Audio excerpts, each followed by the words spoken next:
Welcome to Recurring Nightmares, episode 48. I am Chris, as always, joined by Jeff. Hello, we're back. Yeah, a little bit late this month. My fault. It happens. Well, my fault as well. I just watched the movies a couple hours ago. Yeah. So I guess you weren't really ahead of me. Like I watched them on Sunday and then on Monday. So I wasn't exactly like jumping through. But normally we've watched them about a week before, and episodes should come out on the 1st. It won't. Sorry. But we do have a double feature of vampire films.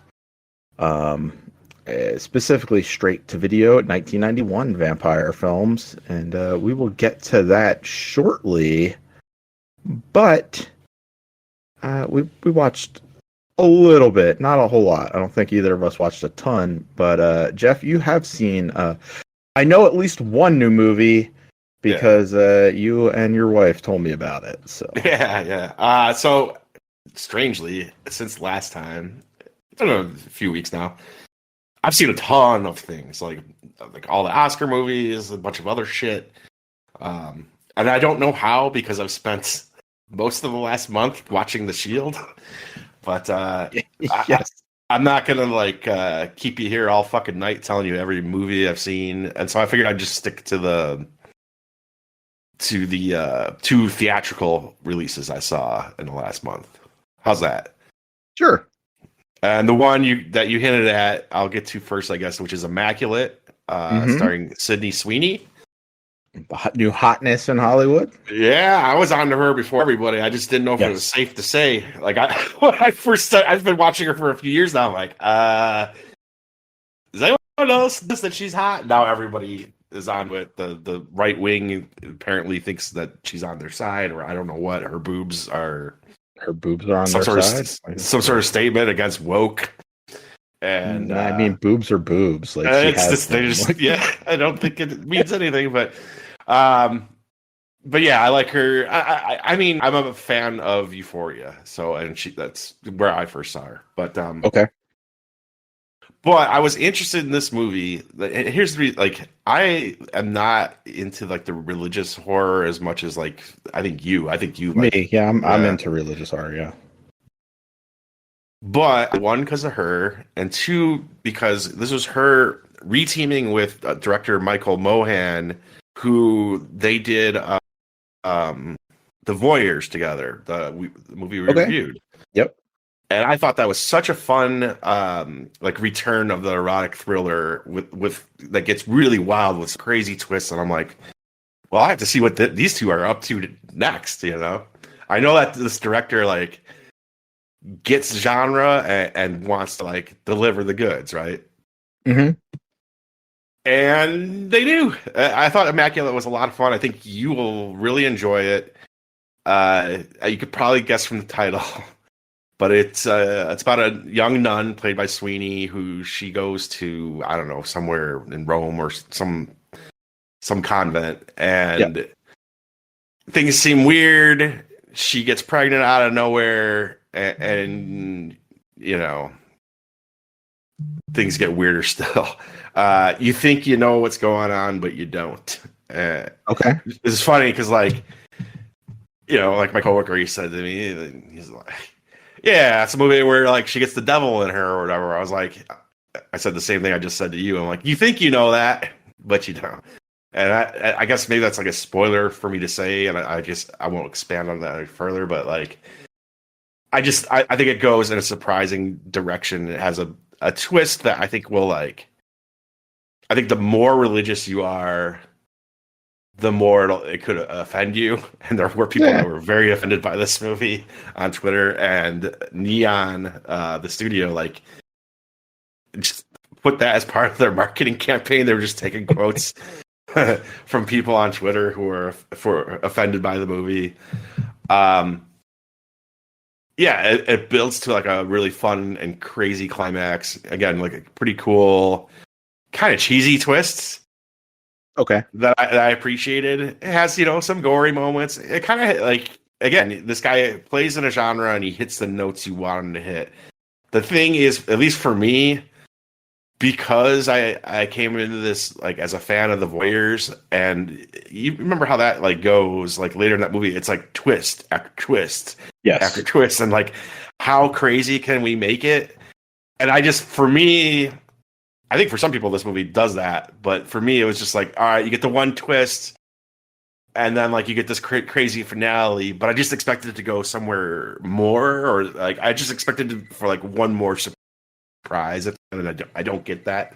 Mm. But it's a fun time. Like it's not like, oh, you need to rush out and see this, but I know that you'll probably check it out, on demand or whatever. And I think you'll enjoy it. It's an easy recommend.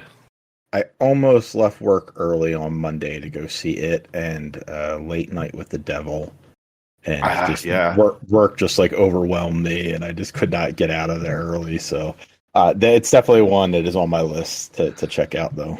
So unfortunately, my theater didn't get Late Night with the Devil, but it's coming to Shudder in a couple weeks, so I plan to check it out then. I honestly think there's a good chance it gets featured on Joe Bob this season, but who knows? I'll probably be watching it the day it comes out anyways on Shudder. So yeah. So I did not realize it was coming to Shudder, so that makes me feel good. Like then I won't go and spend some funds on it for the theater. I'll just wait for it to hit to be like me in the theater by myself, which is always neat, but it's always a little creepy too. I heard it's really fun and stuff, but I couldn't go see it, but again, the wait is it comes out April 19th on Shudder, so it's only a couple literally weeks. Like and I figure Immaculate also will probably hit streaming soon. It will probably be like a $20 stream at first. A few weeks later it'll be $6. So and once it's $6, I think you're gonna enjoy it. I really do. I don't think I've seen a lot of horror fans that came out of Immaculate being like, oh, that sucked, but almost everyone seems to like it. So I always am perplexed by people who are very religious who go into these films that what do you think? Like, of course it's going to be blasphemous. That's what they're going for. They're not telling a story about Mary. Like, I think when you see it, you'll get it. I can't, like, it's almost like you could figure it out if I say too much. So you'll get it. Wait, like, I will see it soon enough.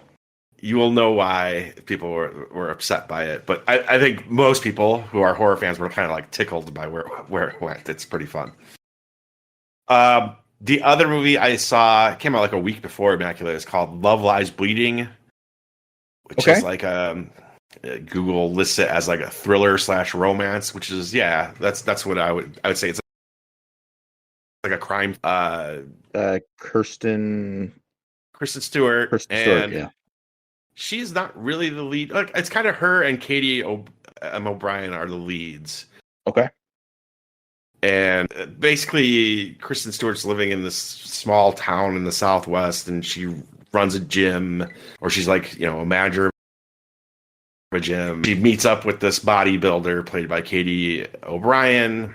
They fall in love, but Kristen Stewart's family has some bad elements. Bad things happen, and it reminds me a lot of the Coen brothers, and I'm not the only person to make this comparison, but like kind of regular people brushing up against criminal elements and getting in way over their head. That's what this movie is.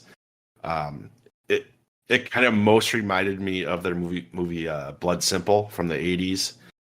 I think that's like the easiest comparison, but a lot of Coen brother movies are like this too, like Fargo. But so you get the idea. Like Kristen Stewart's family becomes a problem. They get in over their heads. They're kind of on the run and this and that. And what makes this, I think, neat is it has just like a very specific flavor. like it's set in like 1989. It's kind of around that whole gym culture that we've covered on here. Or everyone's got the bad hair. There's just a specificity to some of it. Like Kristen Stewart's dad is played by Ed Harris, and he's rocking like this bald head with super long hair, hanging on the sides. So just picture this super long rock haircut, but the bald head on top. And he collection, like there's just a weird specificity to all of it. Um and I this is a big recommend for me. I think it's, one of the better movies that have come out so far this year. The only like caveat to that is like I think some people won't love the ending, but I did. And I guess to explain it without spoiling anything, it kind of for a second goes into the fantastical. And I think just type of thing rubs people the wrong way. Sometimes they're like, what, was I supposed to take that literally, or was that a metaphor? And it's like, who cares? I don't know. Like, it was a funny, weird, neat thing that happens at the end. And I just think it will rub some people the wrong way. And they'll be like, wait, was that supposed to be real? And it's like, I don't know, man. Take it however you want. You know what I mean? Yeah. Yeah, those are the two. Have you heard about The Love Lies Bleeding? I did, yeah. Yeah. I thought it was more horror-ish, but that still sounds cool. No, it's I'd say straight up, crime thriller, but there is like gore. Like there is pretty shocking gore. Because again, you're like don't even think you're in that genre. You in my opinion, you're really not. But yeah, gore does happen, and it's pretty spectacular. Into it. Yeah, and other than that, like I have been watching a bunch of stuff, but like I said, I've been mostly watching The Shield. Not much to say about that, except I still think it's a great show, but like God, it is that show is like so intense that it almost like makes me feel nauseated. Like you watched The Shield, didn't you? Yeah. On your recommendation. It's just so dark, and the whole second half of the series. You go from like these four friends that are like always somehow getting out of a jam to like these four friends who are always suspicious of each other and trying to kill each other. Yeah. And so like even in the scenes when there's not like crazy shit going down, there's like this underlying tension that just like you're so on edge the whole time. And this is with me even knowing how it like ends. I just don't remember all the details leading up to the end. That I'm just like, oh God, this is so awful. Like, like Shane thinks he's friends with them again, but they're trying to kill him. But he's thinking maybe that they are trying to kill him, but he's right. And you're just like, oh my God, dude, I can't like. Just a scene with them like standing in a room saying nothing to each other is just so intense that you're just like, oh fuck, man. It's been a fun rewatch. Like I've been going back to it every night, like the fucking Bible. Driving my wife nuts. She's just like, can we please stop watching the show? I'm like, there's 5 episodes left. Once we get like, that's about where we're at. We're in the last season. Nice. You're almost done. Yeah, but yeah, it's been a fun rewatch. But again, it's a well-made show. But good lord, is it like tough to watch some of it? Do you have that reaction when you saw it, or do you even remember? Yeah, I do. Like I remember like the first 4 like the group of assholes that is always like getting out of some shit that they got themselves into, trying to cover up their crimes, but always kind of skirting out. And then the back half of the series kind of so like dark. they're at each other's necks, but like behind the scenes, like yeah, very tense. Yeah, it is one of the most intense show. Like I think the only other show that even comes close to in intensity is like Breaking Bad, maybe. But this goes for broke in every episode in a way that Breaking Bad doesn't, and like also always bringing up like super stomach churning like subject matter. There's almost like an edgelord quality to it. Because it was the early days of the like prestige cable, and they were like pushing what you could do on basic cable, and it is more upsetting than most things you'd watch on HBO. It's just like, forced sexual assault. Aceveda having to suck a dick, and that's like not even close to like how bad some of it is. Like there's a new case every week at least. You're just like, ew, like, oh my God. Anyways, briefly touch on that, I guess, because that is part of what I've been watching. Gets dark. Yeah. How about you? I did not watch a lot, but I did watch another episode of Shogun. That show continuing to ramp up there. Seems to be getting good word of mouth on it too. People seem to really be liking it. So what I've seen of it so far, excellent. There's what, 2 episodes or? Yeah, just 2 Okay. episodes now. And it's what I explained last time. All the Japanese characters speak in Japanese, like they speak. Yeah. So like now when the English characters speak English and Portuguese, they speak in English. Um, that's and so like we can understand them, and there's sometimes a translator that will work intermediary between the two. But yeah, so like any basically any Western characters are voiced in English, and then all the Japanese characters are voiced in Japanese, and it's interesting in that way because there's like a lot of subtitles on the screen. So Yeah. very happy that people are enjoying it though, because sometimes people are like, I don't want to read when I watch TV. Well, a show like that too, you have to like turn off your subtitles because then otherwise you're gonna have 2 subtitles going at the same time. Oh yeah, you would, yeah. Okay. Well, I don't know about you. I watch a lot of stuff with the subtitles on. So like when something is doing that, I'm just like, I guess I'm turning them off because there's gonna be a total mess all over my screen. Yeah, you're gonna have the closed captioning, and then the actual subtitles is gonna get messy. But yeah, that show's great. High quality. I did not realize it was based on a series of books, so that was fascinating. It is seemingly where I'm at, and I'm only 2 episodes in. Like you're starting to see like the political kind of behind the scenes working between the different factions, and like that's neat. So I guess that's where people are like, oh, it's like Game of Thrones, except it's way more grounded than Game of Thrones, because politics in an unusual setting, or you know what I mean, like yes. As I didn't know it was a series of books. I thought it was a book, but as far as I understand, at least the series is only meant to be a mini series. Like that's it. Like once you get to the end of however many episodes, It'll be done. As I understand, yeah. Okay. I could be wrong. Yeah. I got an ad from. It's like, hey, like, do you want to read the books that Shogun is based off of? And like, I was like, no, not really, but I don't have time for that. But I will. I did not realize they were based on a book or book. So, and I do believe it has been adapted before, but I could be wrong. So don't say I'm no expert on Shogun. I'm just telling you things that have come to me through osmosis.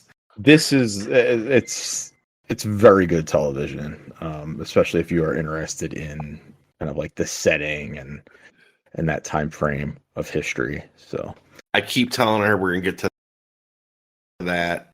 The thing is, anytime I've tried to watch any TV show in the last month that's not The Shield, I'm just like, well, no, we have to go back to finish The Shield, even though I know how that. Finish The Shield first. All that other stuff is still going to be there. We tried to watch. I put on the first episode, Problem, which is a sci-fi series that's on Netflix now. One I've flagged, yeah. Seemed interesting, but I got like 10, 15 minutes into it. I'm like, fuck it. I don't want to I have too many plates spinning, so. Yeah, so especially when you're like deep into one series, like wrap that one. It's like you're reading a book. You're reading a book and you just want to finish. See where yeah. The one new movie, and I guess it's not really new, but the one came out last year. Suitable Flesh. I believe you watched this. Yeah. Already, and we talked about it. Yeah, so I finally sat down. I believe it's on. It's Shudder. Yeah, I think it was Shudder. So I think I watched it there, and the movie's fine. Interesting premise of the demon or whatever jumping between bodies, but for a movie that is kind of sold on sex, there's a number of sex scenes in this. They are very boring sex scenes. I saw you say that. I don't remember thinking that.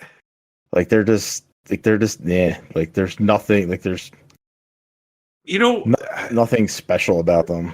what I liked about it is it reminded me of something like a straight to video 90s movie, which is fitting for this episode. Uh, Also fitting for that director, Joe Lynch. yeah, That's what he does. it's him finishing a project that Stuart Gordon, I believe, wanted to do. Who did, he's like the guy that did like Reanimator and From Beyond and stuff like that. And so it's like, if you like Stuart Gordon stuff, if you like the straight to video like 80s 90s horror, I think it's a fun time. It's nothing like it's nothing amazing or anything. Yeah, But I think what made fine. it work for me is I really like Heather Graham and the fun. I seem to remember she gets like body possessed or something in it, right? Yep. Yeah. That was That's kind fun. of the premise of Yeah, like the whole thing is like the patient she is seeing, the demon is like bouncing between him and his father, and then the demon bounces between him and Heather Graham, and then finally between Heather Graham and like her other doctor friend. Interesting in the way I they thought do it.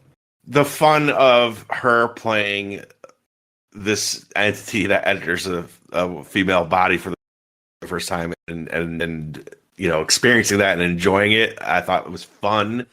Yeah. I thought Heather Graham did a good job playing that role, and I thought it was sexy enough. I can't like argue with you about the sex scenes because it's been a few months now. I can't remember it too well, but I thought it was like, it's a movie that's horny. I like that. You don't get that all the time now. Definitely is horny, yes.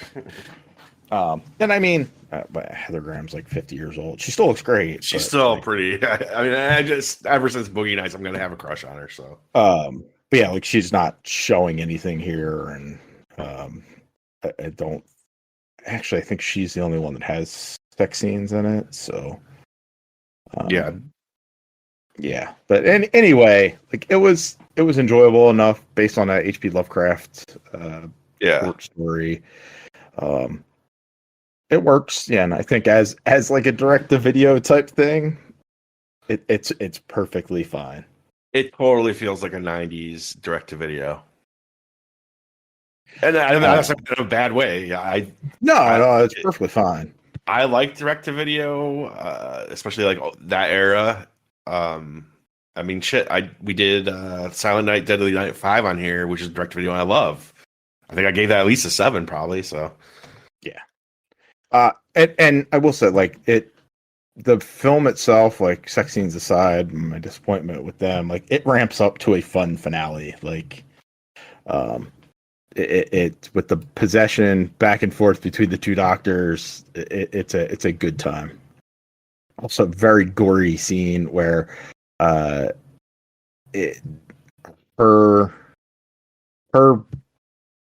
consciousness bounces back into her patient, who is she is brutally murdered with her car. So her consciousness is in the dead body, and like she's crawling through this hospital. It's like this grisly, like such trail of blood. She's like missing half of a leg.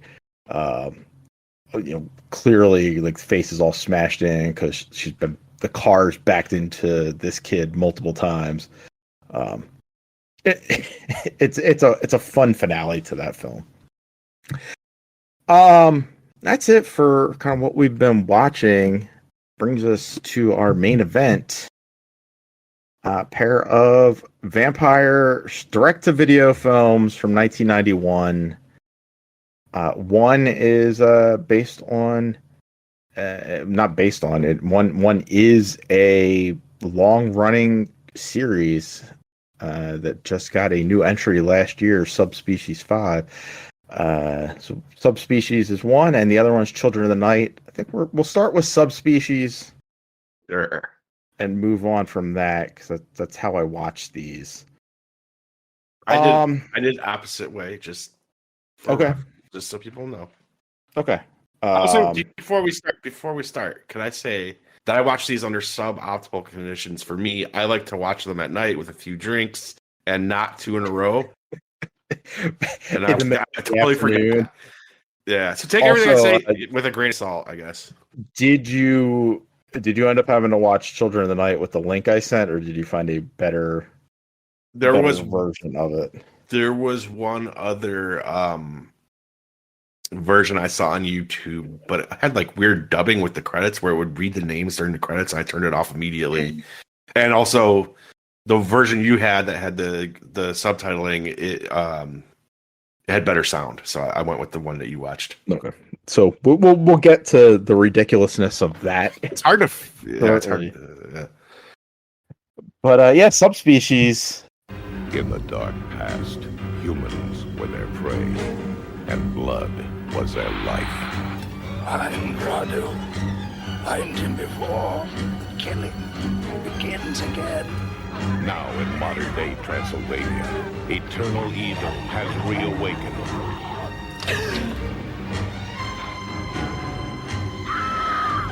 I'm afraid for you.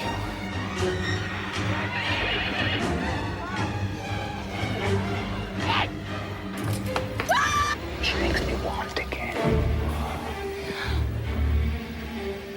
I must destroy him.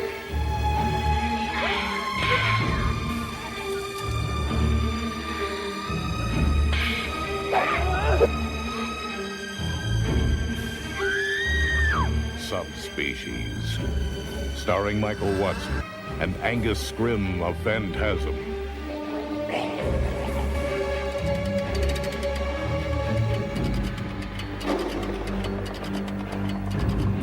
Subspecies.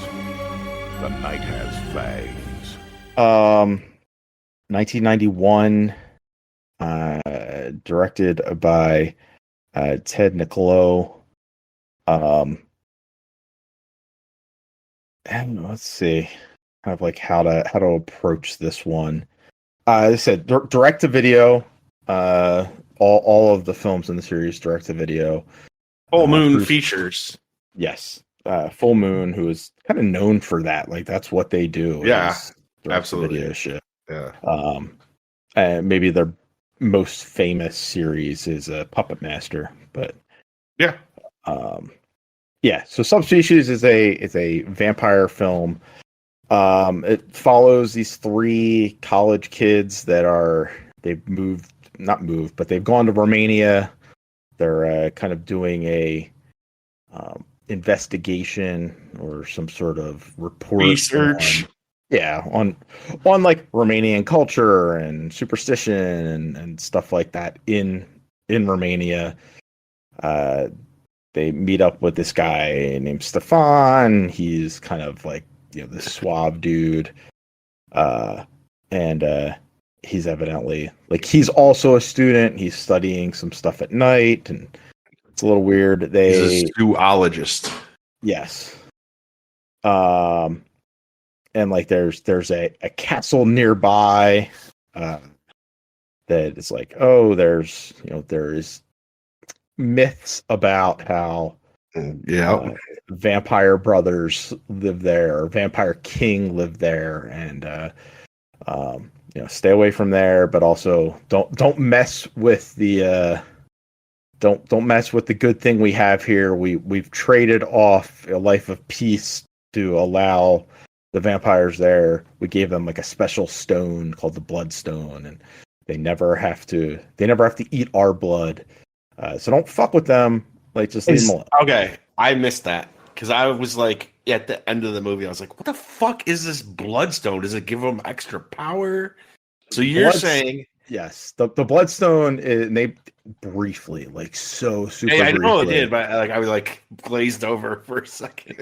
And it's like the one interesting kind of piece of this is that the Roman Catholic Church had a stone where they stored the blood of the saints in it, and so it's like a magic stone or something that the will church satiate them. They'll keep them satisfied. Yes. So and like it's never ending, right? Because all the blood of the saints is in this stone somehow.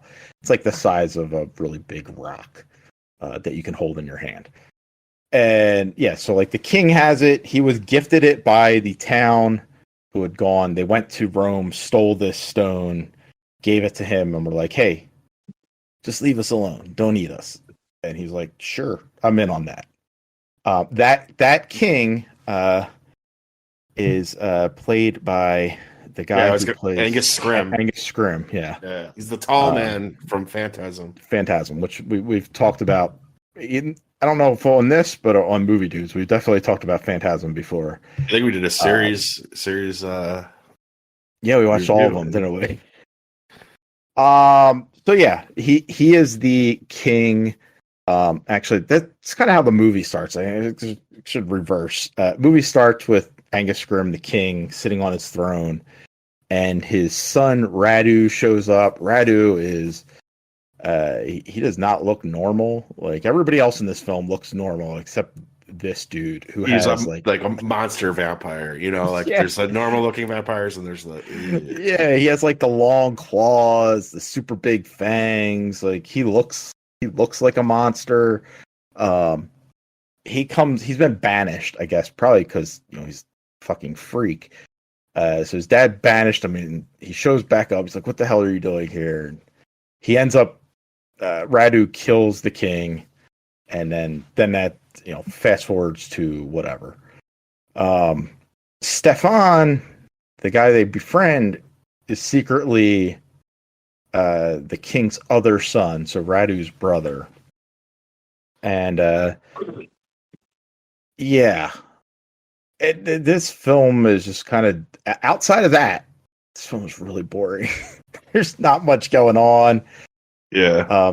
One of the girls, she gets Radu.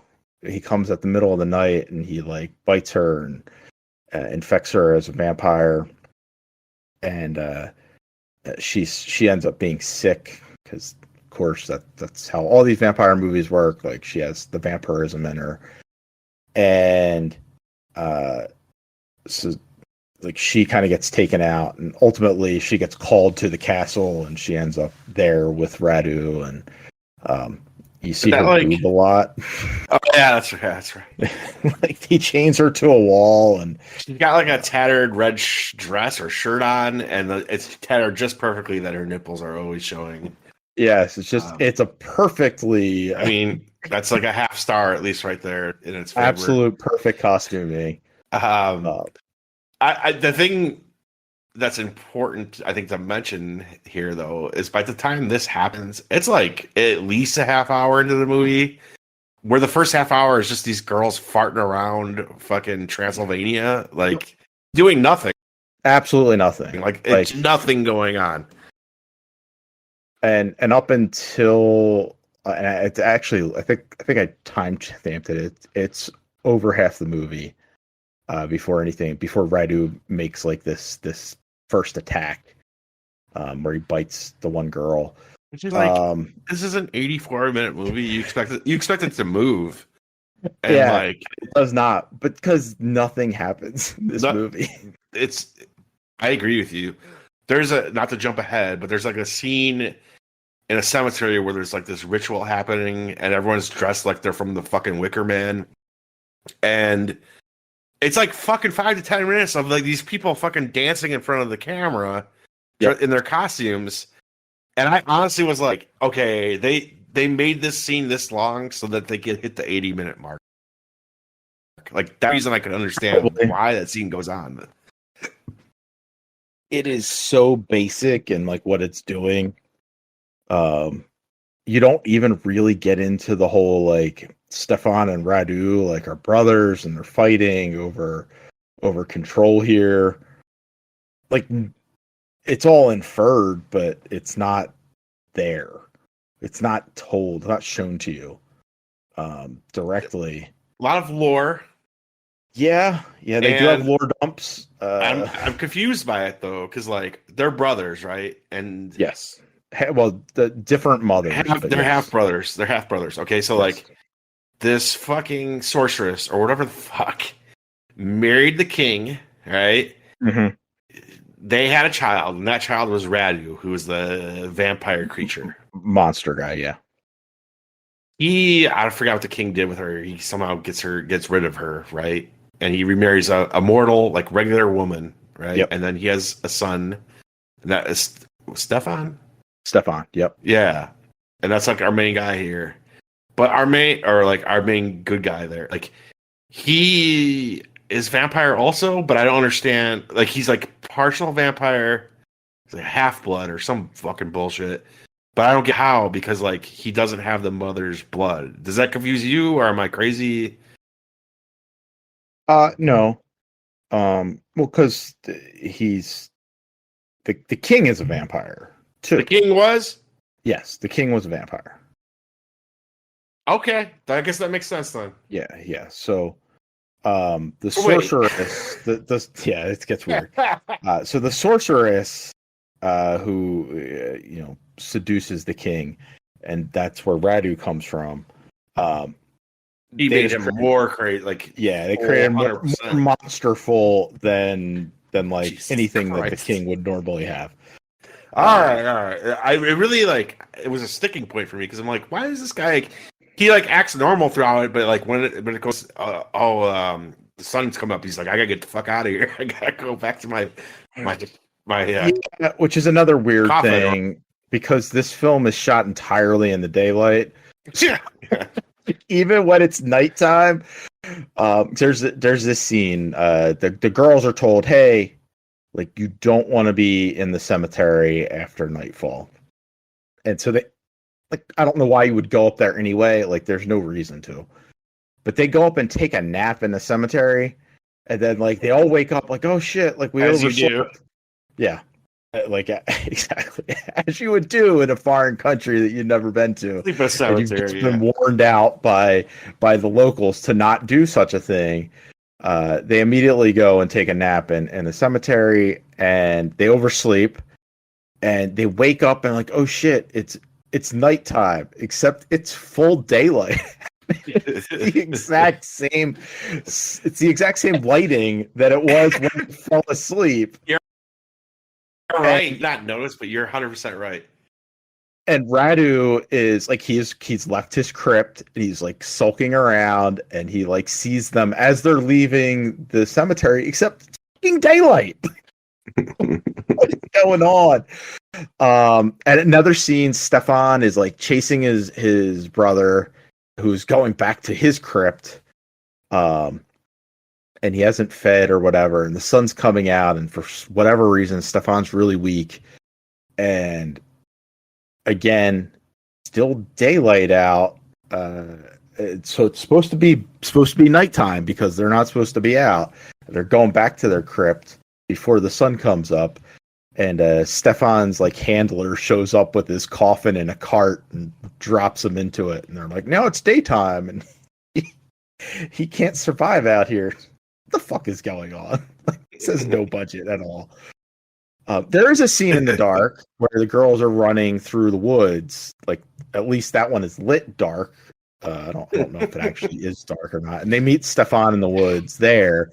And he's like, "You guys got to get back to your place. Like, it's not safe to be out here." And he would know because These he's girls, out there. these girls are like the definition of fuck around and find out too. Like everyone's telling them, leave shit alone. They're like, "No, we're doing our research." It's like fucking hostile all over again. Like you go to a foreign country, fucking mind your own fucking business and stay where you're told. Don't go fucking wandering around and exploring fucking castles and shit. Yeah, we're gonna go explore this castle. We're gonna do all this other shit. We're gonna. Oh, they told us not to do this. All right, we're gonna expressly. The next thing we do is go do this thing they told us not to do. Yep. So anyway, Michelle, I think she's one of the girls. She gets. No, Mara. Michelle is the girl that is kind of like in love with Stefan. So Mara or Lillian, the other two, they get turned into vampires. Stefan, for whatever reason, he is now in love with Michelle. I don't know why. Like, they have no relationship. There's nothing that is built up there other than she kissed him once. And like, this dude's immortal. He could have any girl he wants. Like, well, why is it this one is the one? But they end up in the castle. Radu bites her, and so then Stefan like has to he turns Michelle so that like with his own blood, so she doesn't become all fucked up like Radu and the other girls. And then they kill Radu, chop off his head. But evidently he's not really dead because it's like you see these little like little claymation creatures like come by. Yeah. Yeah, I forgot all about it because they don't play any meaning to them at all. Every once in a while, you just see these weird, creepy goblin things that are crawling around. It's like stop motion, Yes. which are funny, but I gotta be honest. My favorite thing about the movie are the little demons, the little goblins. I wish they played a bigger part, like did anything. You also want to cause more mischief. They like in close up they look like amazing. Like or like good. Like it's really cool animation or stop motion, whatever that they're doing. But anytime it's like a wider shot where you see them like walking against the background, it looks terrible. Like I don't think they like did it right. I think they like shot those things walking around and superimposed them on a back, like on the actual film footage, and it looks like the worst CGI ever, even though it's not. But when you get close-ups of just them, like they like go right in on those things, and they look cool. Cool design. Yeah, they look like a little guy. Like I remember The Gate, and they had the movie The Gate. Yeah, exactly like that. Yeah, like they look cool like that, but like it's just so cheap, and anytime wide shot, it looks so bad. But like honestly, that was like charming to me because I had nothing else to hang on to with this movie. It's so bad. Like, and I'm like watching, like, how the fuck did this get 5 more films? Like, the reason boring. I think the answer is it's a full moon feature, and they just do like the first Puppet Master is very boring. I haven't seen it in 30 years, but I thought it was very boring when I saw it, and they just kept going. You know, like fuck it. Well, there's some recognition there. The straight to video market and the budgets that they're doing, it doesn't have to like be good. It just has to make a little bit of money, and they keep going. And like, dude, they do like they're like on Evil Bong 8, Evil Bong, BONG. Like, I didn't realize that. That's awesome. Evil Bong. That's what they do. Yeah. They put out like low budget trash, and then they make a series out of it, no matter what, whether you want it or not. Demonic Toys versus fucking fuck is the little miniature Isn't man. Demonic Toys just the Puppet Master? Yeah, they do the Demonic Toys as well. Demonic Toys versus there's a Demonic Toys versus something. It's like that was like another movie. Like they have their own fucking like Avengers thing going. Where it's like we're gonna build this all up to like a movie with all of them in it. But that's it. It's like full moon features. They just do, but like they like build the audience for that series, no matter whether it was there to begin with or not. It's just like, okay, well, we're gonna do part. We made $1.50 off the first one. Let's keep going. Like that's just my theory. But I mean, you're probably not wrong. And what's crazy about this is like, so looking at like how this series progresses, I did not watch the rest of them yet. I don't think I will because I don't think I'm gonna. I didn't like this one that much. I do like Anders Hove as Radu. Like he is in a completely different movie than everybody else. Like he is just hamming it up. Like he looks ridiculous. Like nobody else in this movie has like, he has like the long vampire claws, and he's trying. I was gonna say, I thought about that, like the fingers. Like, it's like he's trying to channel Nosferatu a little bit. Yeah, yeah. But he looks he sort of looks like the Crow though. A little bit, yeah. The Crow in the daytime though. It's kind of I don't love it. But he's evidently like he's the guy for this film. Like he is Radu is the main character for the rest of the series. And looking at like the synopsises for it is like they took like a more, it's still a generic, it's still a very generic vampire story, But I think if they like did it all in this one film, it at least would have been interesting and maybe a little more watchable than what this was. Because this one is just absolutely dull. It's interesting too because they pumped out the sequels for a few years, and then part 5 last year, but like literally 20 years after the others. Or no, wait. Yeah, it was like part 4 was 98. Yep. 98. Part 5 is 2023. So yes, 25 years in between the last film and this one. I just didn't like this enough crazy. to check. I don't think I'm going to check them out just because I just didn't like this one. Like, again, it could. Puppet Master, I'll say this. Like, some of the sequels are definitely better than the first one, but like. What Puppet Master has going for it, at least, is like the designs of the puppets are at least fun. Yeah. Right? Like, and like they have that stop motion quality to them that like the little demons here have. But like they're the focus, like as you said, like if the demons were these demons, I love them. It. They were the star of this film. Maybe it would be a little more entertaining to watch. But I don't know why, but I love the demons. They're so stupid looking. They are stupid looking. But there is, as you said, there's a charm to them that the rest of this film does not have. Like. And I was like, oh, maybe like it's a long running series. Somebody must love it. Like they made a 5th movie 25 years later. Somebody out there loves it. I'm sure that those people exist. I do not love this. This is a horrible watch. It was so boring. I'm with you. Maybe Subspecies 3 is where it's at. I don't know, but like this movie. That's the one. This movie, like, here's the thing.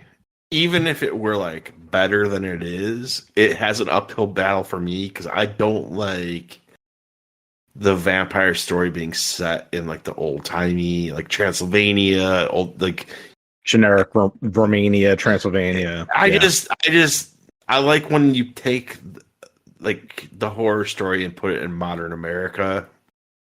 Yeah. And this is just like it's like telling a classic vampire tale, which I'm not as into, and also it's a bunch of trash. You're taking something I don't like, and then you're doing it poorly, and then it's like it's hard for me to latch on to anything except those little demons. Yeah, there's nothing here. It's super kind of unfortunate that I forced this on us. I'm sorry. I apologize. Hey man, I've filled out some of my full moon knowledge with this one. Yeah, I mean, there's that, right? That's always been one that's like, that's a long running series. I should watch that one. I've filled in that gap. I don't need to watch anymore. I've heard Subspecies, and I was like, oh, that's like some sort of like cult classic, and maybe it is. I don't know, but like, I didn't know it was full moon, and then I saw that. I was like, oh no, this is gonna go bad real quick. Yeah. Like some of their stuff is good. Like I like Castle Freak, which they probably shot this in the same fucking same castle, just outside the castle. Yeah. Like I think Castle Freak is like one of their few like, oh, they like kind of knocked it out of the park on this, but not this one. This one, it's so boring, dude. It's so boring. Did they do the remake of Castle Freak or just the original? I don't think they did a remake. I saw the remake. I don't remember it. It's fine. I think the original Castle Freak is pretty cool, like for what it is. Yeah. But like, I honestly think they've probably reused it, and it's probably not set. It's probably some castle they found somewhere that they can shoot in. And they're like, "Fuck it, we're gonna shoot a bunch of castle movies." Yeah, it's like, what do we got? Like, yeah, we got this castle for 3 weeks. Like, how much shit can we do here? Yeah. Unfortunately, not much to talk about here with this one. It's just not very entertaining. Jeff, what's your final thoughts and ratings on Subspecies? I kind of said it. Like it doesn't. It's boring, and it's doing a classic vampire tale, which I like. I'm not into that. Like I'm not into the we're in Transylvania and there's a castle and then like the fucking lore. Oh, like hundreds of years ago there was a king and like all that shit. Just not my jam. And it's wrapped in a movie that's boring. It goes nowhere. It doesn't have anything like cool except those little demons. Yeah. Yeah. It's not like so poorly made though to like give it a super low score. So for me, it's like I don't know. Yeah, that's fair. I am more like I'm into vampires. I like vampires. I like the lore. I don't mind a classic vampire tale set in like, Romania, Transylvania area. In fact, like I think this film has some neat ideas. Like I think the bloodstone that they don't really like go deep on. I think that's a cool idea. Like this relic that drips the blood of saints and like it satiates the king of the vampires, so they don't do anything with it. Just like they don't do anything with the cool little demons. Like there's never any cool kills or anything. No, that's another like did we get the one scene where Radu bites the one girl, but she's asleep. Like it's not like a crazy attack. You get him when he kills Angus Scrim. When he kills the king in the first one where he like stakes him, but that's it. Like those are the kills. I think another girl dies in this. She turns into a vampire, but I think that might happen off screen, so it does, you don't even see it. So like, yeah, it's devoid of what you kind of want from a horror film, vampire film. Like it just doesn't. It's just boring and dull. I'm with you. I'm going to go 4 out of 10 here. All right, so that was Subspecies. Now we're gonna move on to the other choice of the month, Children of the Night. They are the sons of evil. They are the daughters of darkness. They were born when hell began to burn.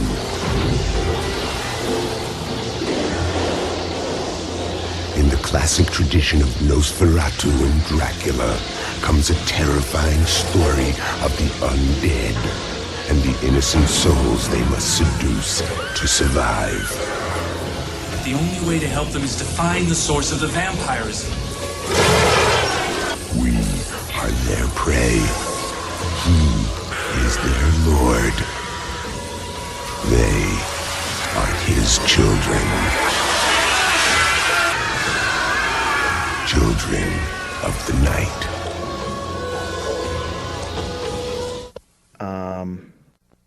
Also a 1991 direct-to-video vampire film. This one starring Peter DeLuise, who some people will know his dad, Dom DeLuise. Oh shit! Yeah. Okay. But Peter was also he starred alongside Johnny Depp in 21 Jump Street back in the 80s. The DeLuises are pretty famous. Like his other brother is, I believe, an actor along the way as well. He's played in stuff like Sequest and Stargate and stuff like that. So. This was an actor you were familiar with? Yeah, I know who he is. Like, I did not know he was in this when I picked this movie out. I kind of was just like, what do I pair with Subspecies? Oh, here's another, 1991 straight to video vampire film that people seem to like. Yeah. I want to know where you found this because I looked at Letterboxd. They had like 40 reviews. So I was like, where did Chris hear of this movie? So like sometimes when I'm like looking for a match, I just go like, show me films like this film. So like I Okay. did that, and there's a bunch of like taste sites that will be like, hey, if you Do shit like like what we do. Subspecies, yeah, if you like this, you might want to watch this film or this film, and like Children of the Night was like in the top 5 on all of those sites. Like I had never heard of it before. Which, whatever, it's not really neither here Also- nor there.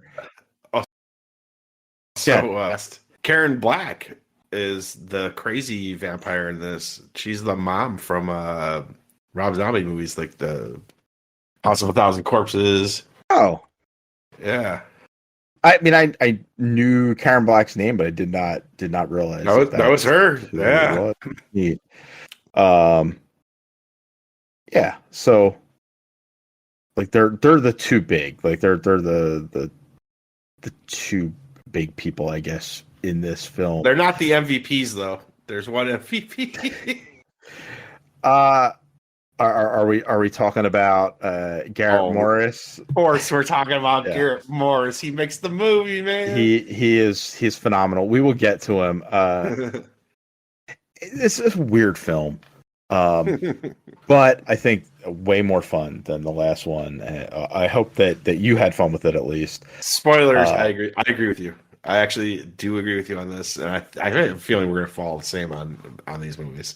It's a clownish film. Also, again, weird plot. Like Peter DeLuise gets called in to, like, he meets up with his friend who's like, got to show you something, and he goes into this long spiel. His friend's a priest, and he goes into this whole long spiel about how he cheated on God with his brother's wife.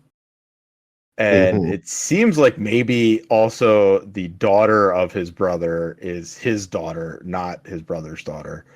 That he got her pregnant, and like the daughter is his. I will say I found like the whole plot a little confusing because I was like, how does this priest, like, all right, this priest has 2 girls like locked up, but somehow they know the girl, like the girls that we meet at the beginning of this film who go do this weird ritual. Yes. I was like, I was confused by that because honestly, for like a little bit, I thought like the girls he had locked up, like one of them was, or maybe one of them was one so of them. Yes, I can't figure it out. The way the movie starts is these 2 girls are swimming.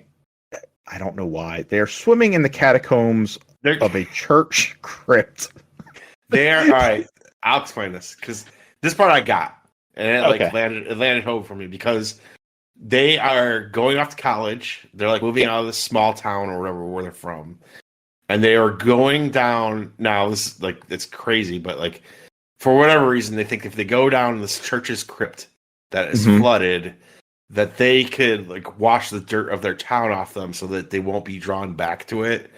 And it was just very funny to me because a joke we have around here, we have a river in this city called the Kishwaukee River. And the joke that me and my friends always say is like, once the Kishwaukee River touches you, you can't leave. So like, I don't know, there was something about that were like, now granted that's them swimming in this water going like, this is how we could watch or something. It's just like a cool, like somehow we have to wash this town off us. But again, small town type thing. But it is like, it's just set up of these 2 girls are doing like, crazy thing that's like kids do, like, oh, we're playing with the Ouija board type, you know what I mean? Like that's all it is. I got it. That like landed and made sense. But when they cut to this other, they like, oh, river something town, fucking like 30 miles south or whatever. Yes.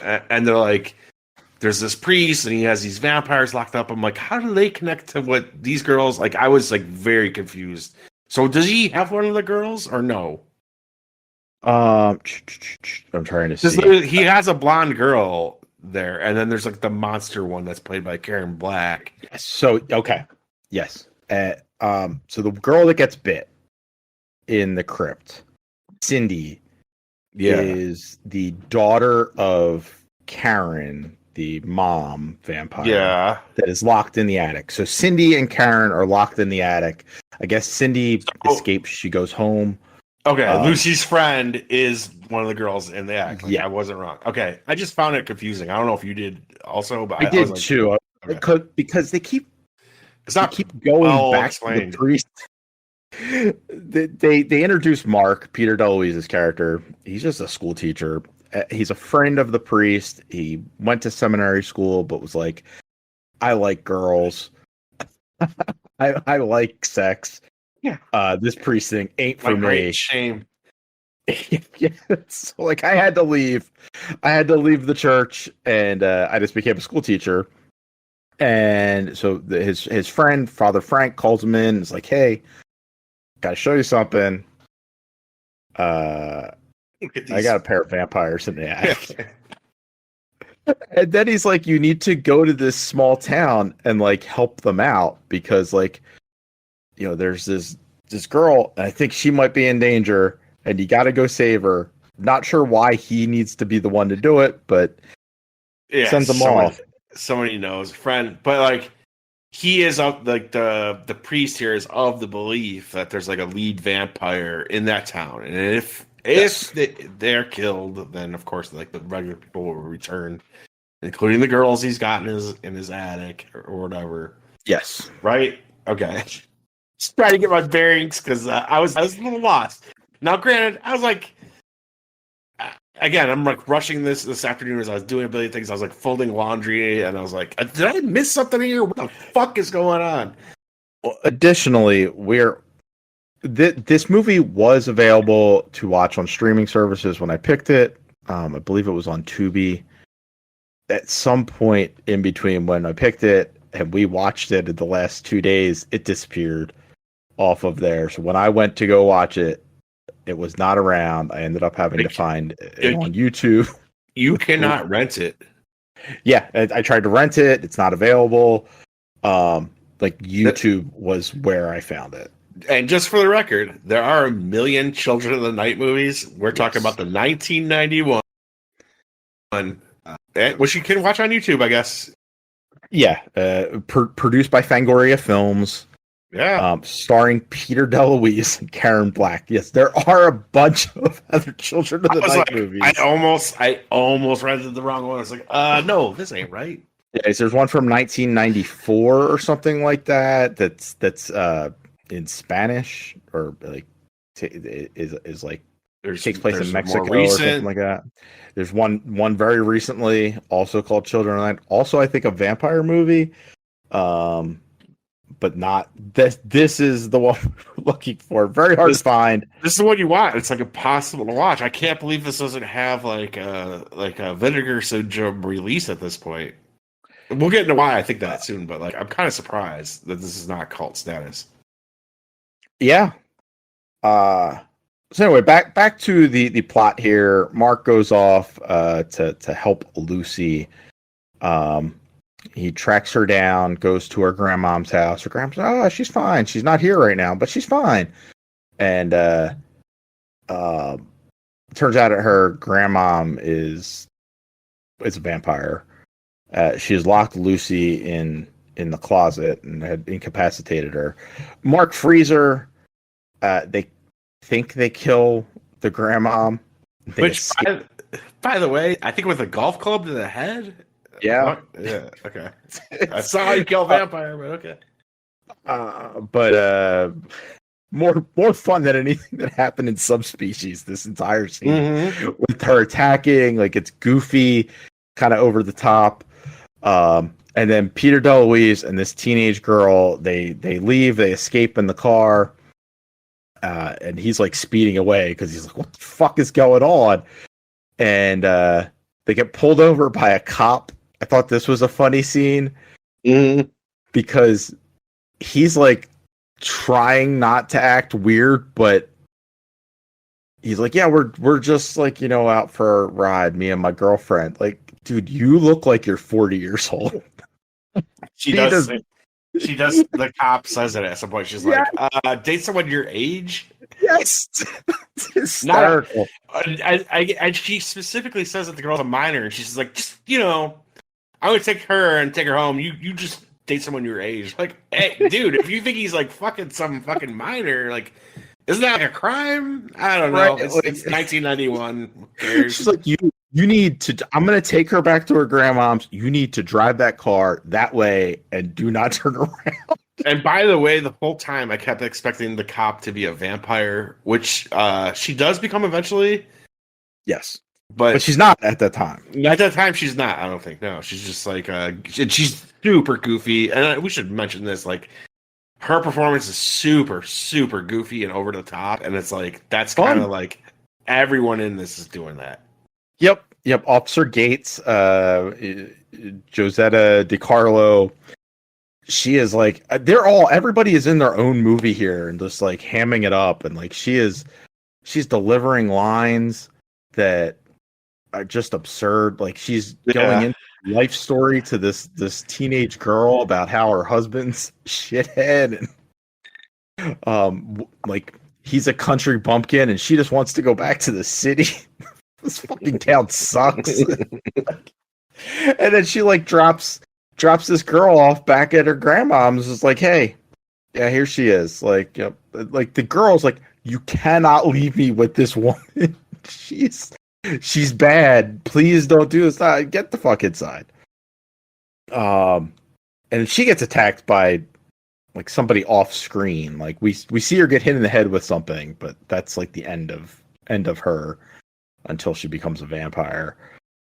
For whatever reason, Mark ends up turning back around, going back to save Lucy. He dives through the window. It's absolutely absurd. And this is, well, I guess not right away when we meet up with Maddie, Garrett Marsh's character. This little kid is like, hey, they took the officer to this place, and basically he like sends Lucy and Mark to this. It's a trap. Like he sends them to like a place where the vampires are gathering, and they've already turned the officer, and they're gonna try and take Lucy and Mark as well. And that's when they get saved by Maddie, Garrett Marsh's character, and shit gets absurd from there. He has some of the lore. He like does a lore dump. Oh God, yeah. Pretty absurd though on his end, because it's just goofily like just it's transmitted to us in like the weirdest way possible. Like he knows everything, but also is a drunk, and you're like, I don't know if I can believe you, but you're entertaining to watch on screen. Yeah. But when they first he takes them like this warehouse or whatever where they're gonna hide out, he's like, I do all my best thinking at night. I'm a night person. I'm like, same, brother.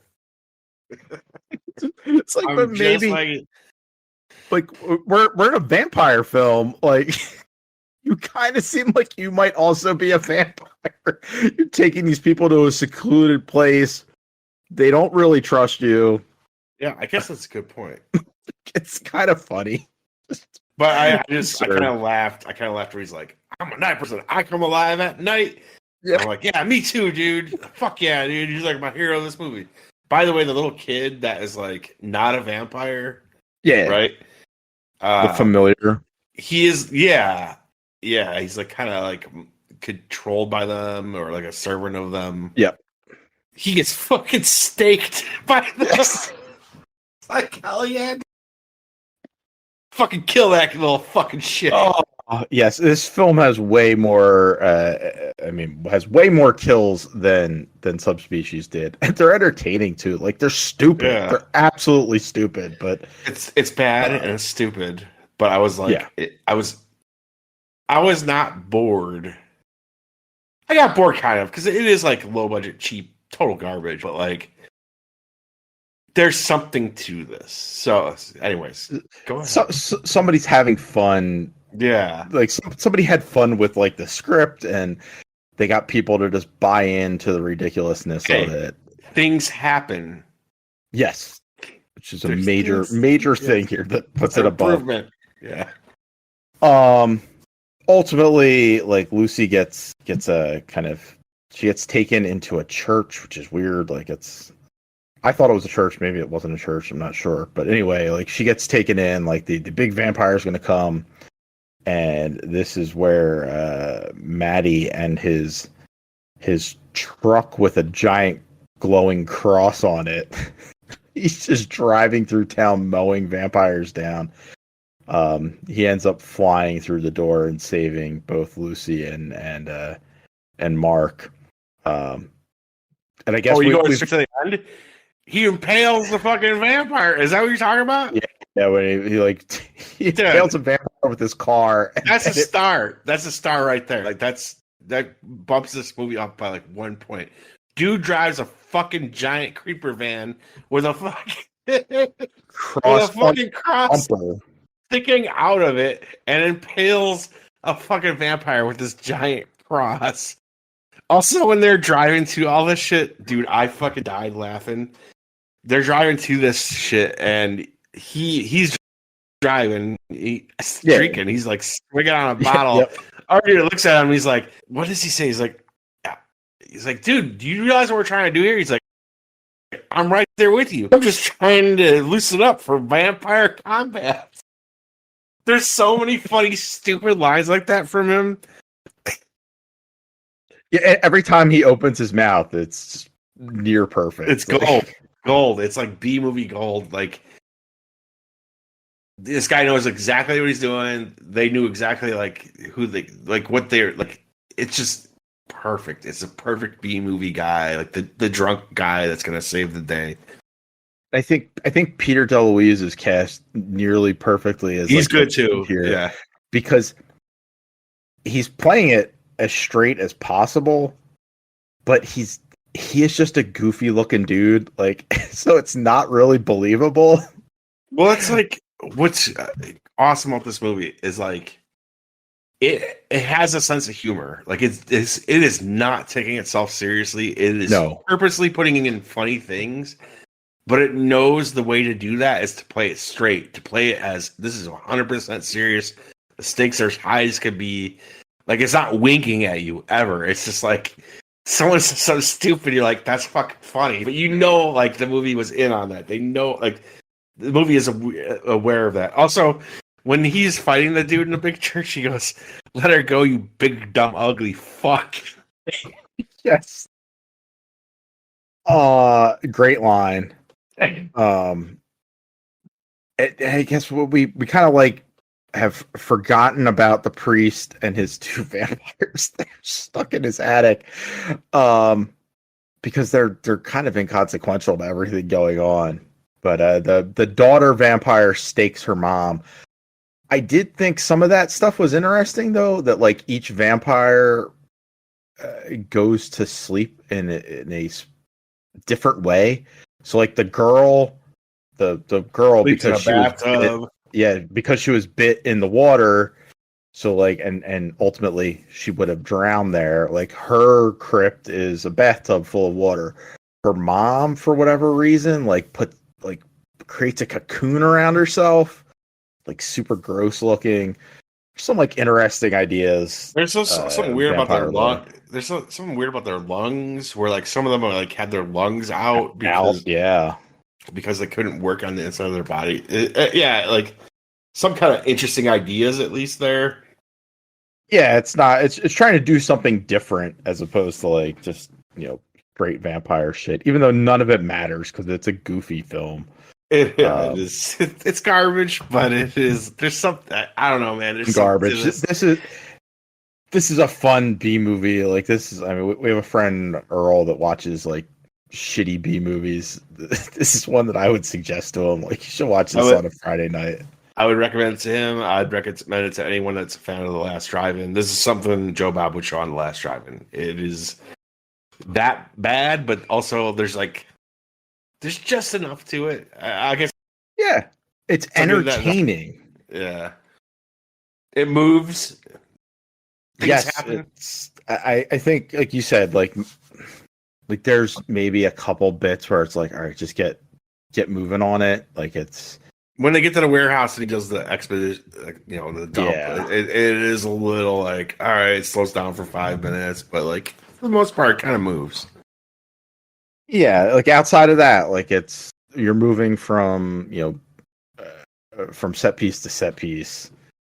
So outside of the start where it's just like this is really weird that this priest is like calling is calling this teacher in to go save somebody at a town over, but because they're vampires, like that's not even believable. But yeah, it's a fun time. I think that's what worked here for me. It was fun. I enjoyed watching it, even though it was like the worst possible way of watching this movie. Yeah, it sucks. I really feel like this deserves some sort of restoration from somebody. A couple things that near the end I want to touch on. When after he like impales them with his fucking church or cross van Yep. or whatever, he like falls out of it and he goes, I think my drinking days have come to an abrupt conclusion. What the funny? Well, next time we see him, he's like all dressed up. He has a He's suit a on. And he's dude. this respectable dude. Yep. And like I guess prior to that, he was the town drunk. Like it's really weird. Hey, he cleans up nice. At the end, they're like looking over the town and everything's like all peaceful and everything. And the mailman waving at them was super weird. I got a kick out of nowhere. He's like holding a letter in his hand. He does this awkward wave at them. That's like kind of it, right? Like I thought the doctor too was funny because like, at the end of the movie, they kill the big vampire, and then as suspected, like all the other vampires change back into humans, but a bunch of them have been staked. So like they come back to life for whatever reason, but and they don't remember anything either. Like their minds have been wiped of this experience. And this doctor's like, it's been a crazy day. He's covered in blood. He's talking to the mayor on the side of the street. He's like, everyone keeps coming in and they have splinters in their chest. It's like, what the fuck is happening? Yeah, I had a good time with this one. And yeah, as kind of alluded to, we watched it on YouTube. Not the best transfer of a film ever. It looks like they took like a VHS copy of it, which makes sense. It was direct to video. Yeah. And just uploaded it, but it was the Greek version. Yeah, and Greek subtitles. It has that old aspect ratio and all that. That said, like, I don't know, man. Like, at first I was like, "What the fuck?" This is going into this. I thought Subspecies was going to be the one I loved. Yeah. Or liked, and this was gonna be like, where the fuck did Chris find this? And honestly, I'm kind of like, where the fuck did Chris find this? Because I'm like, this is kind of a surprise. It's kind of a surprise. Like, at the end of the day, it has enough things going on. Yes, agreed. I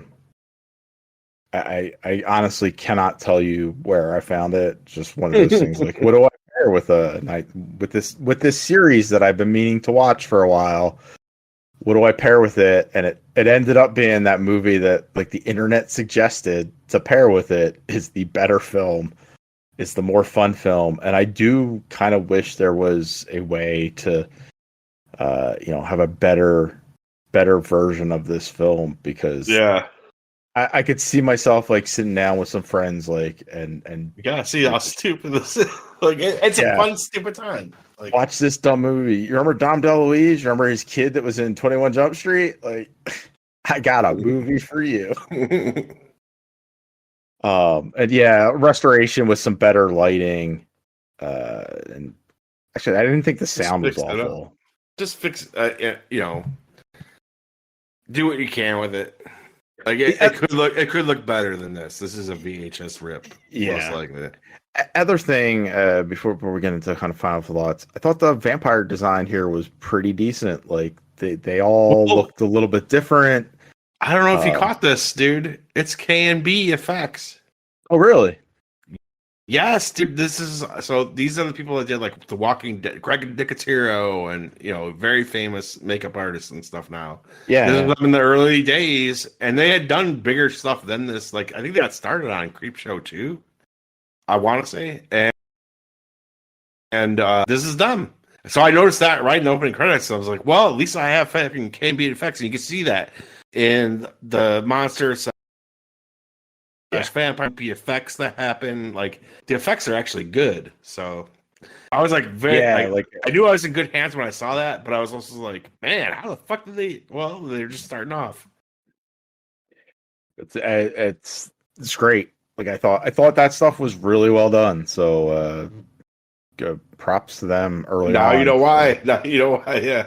Makes sense because like when you look at the cover for this movie, when you kind of like you look at the cast for it, it's like this is not top notch. Like this looks like it's going to be a generic vampire movie, and it is. But as we said, like it's fun. There's something to it. So, Yeah. final thoughts, Jeff? Rating? Like, when you like look at a movie like this, or like the movies that we're doing this week, and you're looking at straight to video stuff, you're looking for something interesting, something that stands out that could make it a cult classic and could make it stick around longer than it has. And I honestly like some does not have that, even though it has stuck around for many sequels. Yes. Children of the Night does. Children of the Night has one, the K and B effects, which if you're interested in effects and you know them, obviously you want to see this.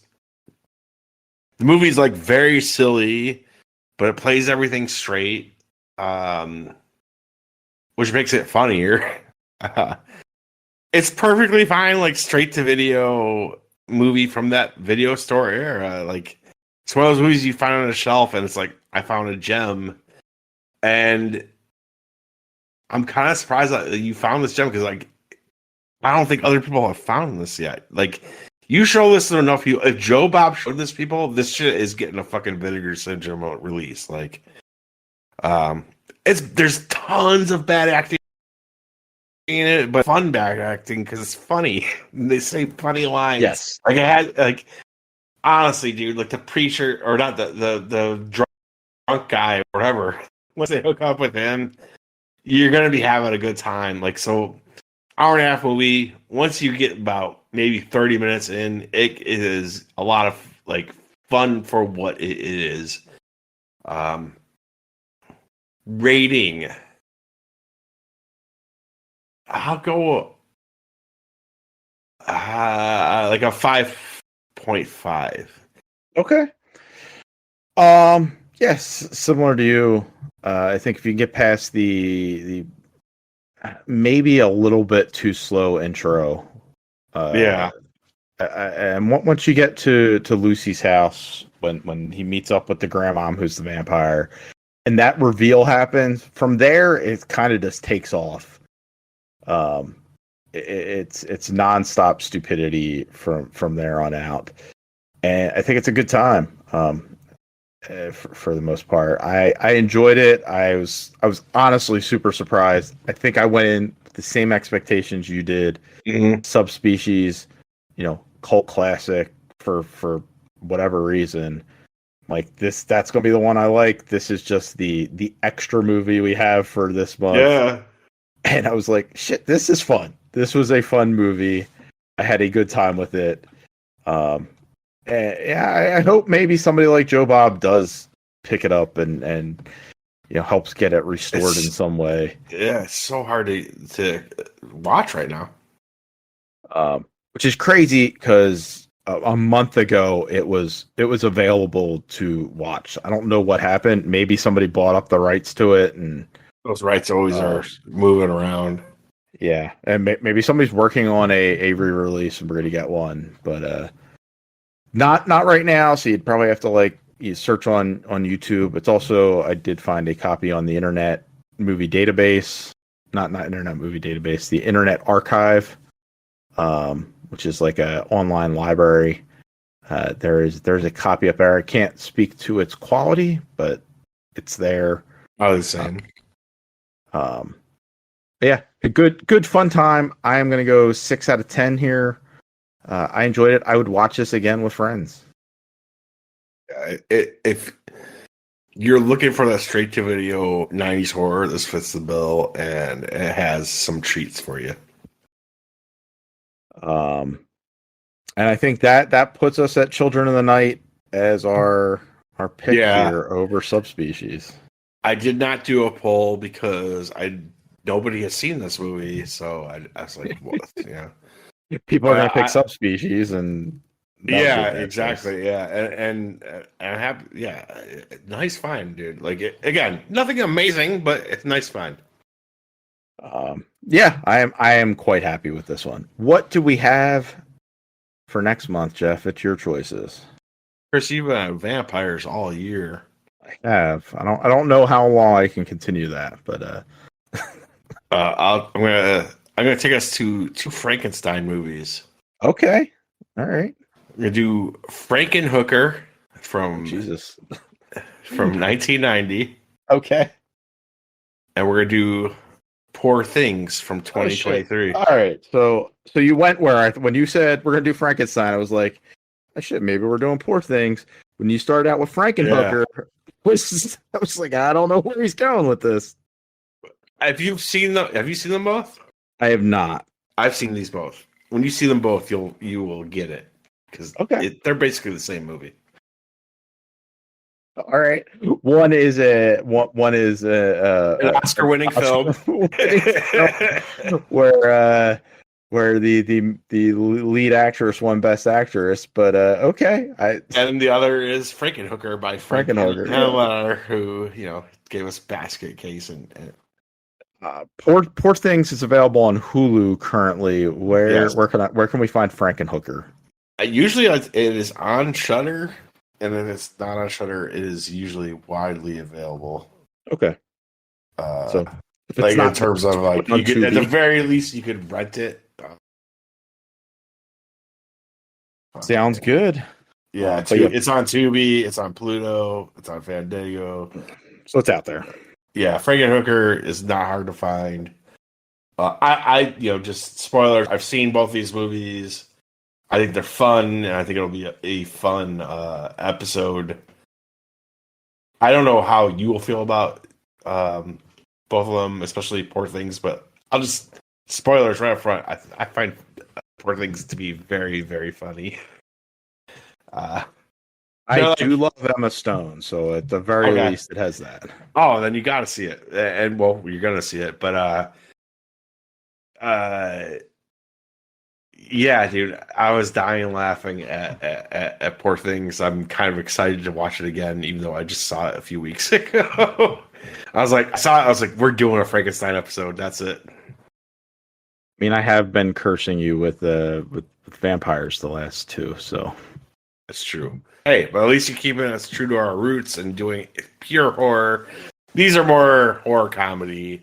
And in case of like Poor Things, it's definitely more comedy with horror elements. all right.